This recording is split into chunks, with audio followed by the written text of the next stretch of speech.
Mentre plou a poalades a moltes comarques valencianes i les ciutats afectades per la barrancada i la riuada del passat 29 d'octubre veuen amb preocupació com es repeteix aquest fenomen meteorològic i milers de xiquets i xiquetes romanen a casa per precaució.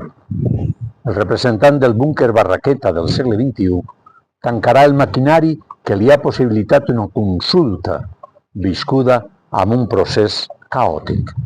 A partir d'ara, la conselleria que dona suport a les teories castellanitzadores més bèsties patides fins ara donarà les xifres resultants d'aquesta tupinada lingüística que compta amb el suport dels botiflers del segle XXI per barrar el pas a l'avanç de presa de consciència com a poble de la població valenciana.